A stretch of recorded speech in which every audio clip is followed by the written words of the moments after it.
अस्सलाम वालेकुम everyone, my name is Hamid Hussain और आप देख रहे हैं कॉमर्स ऑनलाइन। और उम्मीद करता हूं कि अकाउंटिंग का पेपर आपका बहुत ही अच्छा हुआ होगा और आसान पेपर आया था। बहुत से मल्टीपल चॉइस क्वेश्चन भी, ऑलमोस्ट 22 एमसीक्यूज जो थे वो मेरी 3 एमसीक्यूज की वीडियोस से आए हैं। तो जिन स्टूडेंट्स ने मल्टीपल चॉइस क्वेश्चन की वीडियोस देखी होगी, डेफिनेटली उनकी अच्छी तैयारी हो गई होगी और अच्छे मार्क्स स्कोर होंगे इंशाल्लाह ताला। अब मॉडल पेपर के मल्टीपल चॉइस क्वेश्चन को सॉल्व करवाने जा रहा हूं, लेकिन सबसे पहले एक बार बताता चलूं कि solved guess paper principle of commerce का चैनल पर मौजूद है। वहाँ लिंक मौजूद है, लिंक्स के थ्रू आप डाउनलोड कर सकते हैं पीडीएफ फॉर्म में। और मल्टीपल चॉइस क्वेश्चन इंग्लिश और उर्दू दोनों जबानों में चैनल पर मौजूद है, आप देख सकते हैं। इसके साथ साथ मैं प्रिंसिपल ऑफ कॉमर्स का टेस्ट मल्टीपल चॉइस क्वेश्चन का अपलोड करने जा रहा हूँ कल इंशाल्लाह। तो वो टेस्ट लाजमी अटेम्प्ट कीजिएगा, that will definitely help you out क्या आपकी तैयारी कैसी है मल्टीपल चॉइस क्वेश्चन में। तो चलिए स्टार्ट करते हैं मॉडल पेपर के एमसीक्यूज। मॉडल पेपर के multiple choice question principle of commerce के। पहला मल्टीपल चॉइस क्वेश्चन है, दिस पार्टनर है लिमिटेड लायबिलिटी। तो देखिए, active partner, secret partner, nominal partner, इन तमाम की जो लायबिलिटी है वो अनलिमिटेड होती है। पार्टनरशिप में तमाम पार्टनर्स की लायबिलिटी अनलिमिटेड होती है, लेकिन बस एक पार्टनर जो कि माइनर पार्टनर है, इसकी लायबिलिटी लिमिटेड होगी। This is impose twice on, यानी टैक्स जो है वो ट्वाइस इम्पोज किया जाता है किसके ऊपर। हमारे पास जॉइंट स्टॉक कंपनी है, पार्टनरशिप है, सोल प्रोप्राइटरशिप है, कोऑपरेटिव सोसाइटी। तो partnership, sole proprietorship, cooperative society, इन पर एक बार जो टैक्स है वो इम्पोज होता है, जबकि जॉइंट स्टॉक कंपनी पर 2 बार। एक बार जब नेट इनकम कंपनी निकालती है तो उस पर टैक्स देना पड़ता है उसे। दूसरी बार जब वो अपने शेयर होल्डर्स को मुनाफा देती है, यानी डिविडेंड देती है, तो डिविडेंड पे टैक्स लगता है। तो अब एक बात मैंने आपको बताई कि शेयर होल्डर को जो मुनाफा दिया जाता है उसको क्या बोलते हैं, जल्दी बताओ। शाबाश, डिविडेंड बोलते हैं। अच्छा, एक बात कहना चाहूँगा, अगर आप यहाँ तक वीडियो देख रहे हैं तो डेफिनेटली इस वीडियो को अपने फ्रेंड्स के साथ आप शेयर तो करते ही होंगे। एक अच्छा सा कमेंट भी कीजिएगा। कमेंट से आपके मुझे इंस्पिरेशन मिलती है और इंशाल्लाह ताला मैं बिजनेस मैथ के भी कल से वीडियोस बनाऊंगा। कुछ वीडियोस चैनल पर मौजूद हैं, बल्कि बहुत सी वीडियोस चैनल पर मौजूद हैं। अब जल्दी जल्दी वीडियोस बनाऊंगा, पास्ट पेपर सॉल्व करवाऊंगा और डेली एक चैप्टर की वीडियो अपलोड करूंगा। तो इंशाल्लाह ताला बिजनेस मैथ की भी तैयारी होती रहेगी।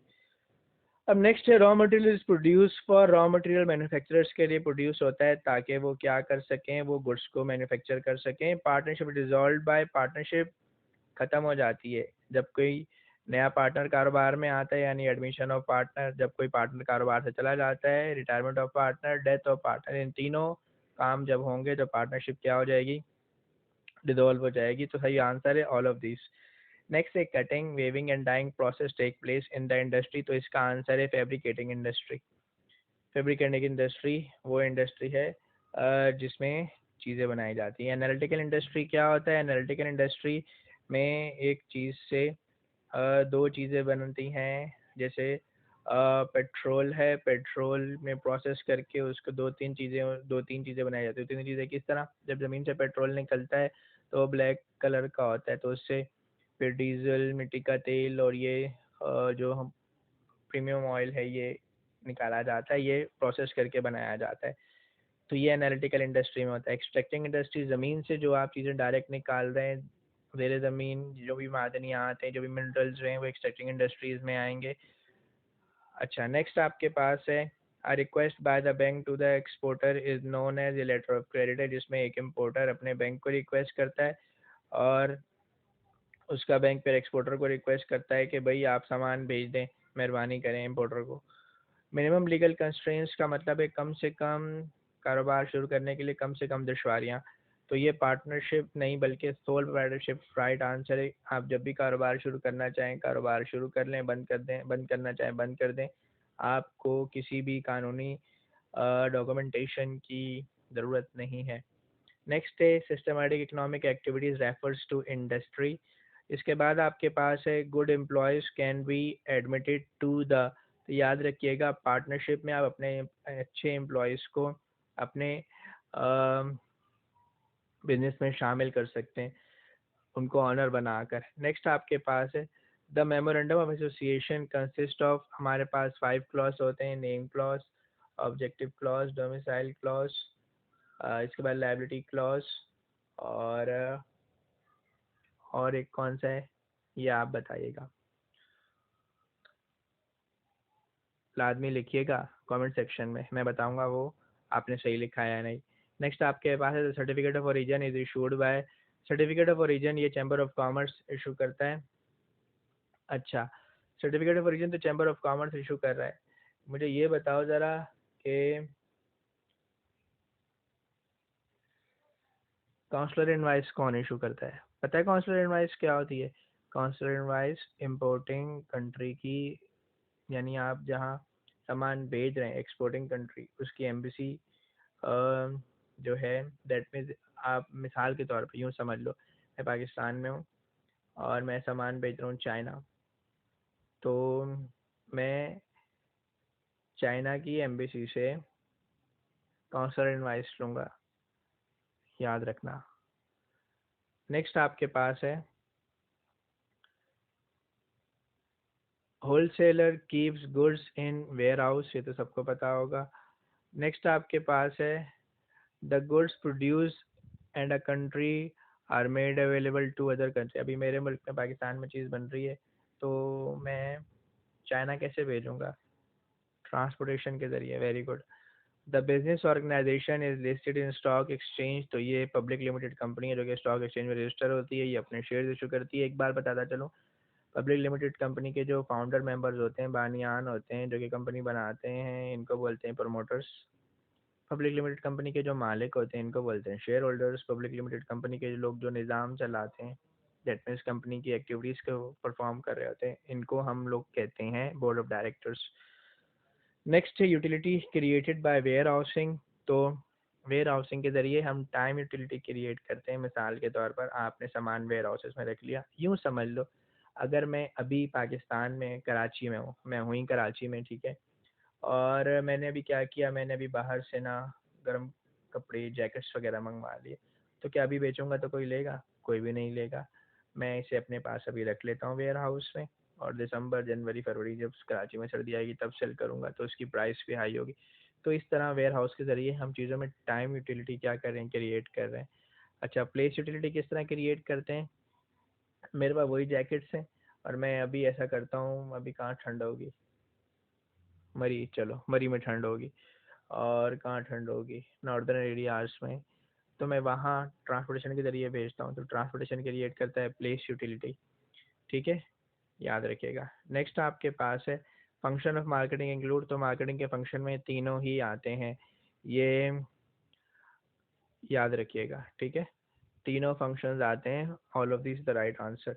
Request by the bank to the exporter, ये पहले दोबारा आ गया फिर दोबारा, इसको हम बोलते हैं लेटर ऑफ क्रेडिट। पे पेड ऑक्यूपेशन, अभी पेड है और ऑक्यूपेशन है, ऑक्यूपेशन क्या होता है? शाबाश, प्रोफेशन, वेरी गुड, ठीक है। Middle man who sell directly to consumer and small quantities are, retailers are the middle man, retailers जो कि स्मॉल क्वान्टिटीज बेचते हैं। अभी मुझे एक शैम्पू चाहिए जाके, तो मैं रिटेलर से लूँगा, ठीक है। होलसेलर कौन होते हैं? जो कि लार्ज क्वांटिटी सेल करते हैं मिनिमम प्रॉफिट पे। Chain store, super store and supermarkets are examples of retailing, याद रखिएगा, ठीक है। In Pakistan the cooperative society are establish under the act of 1912, याद रखिएगा।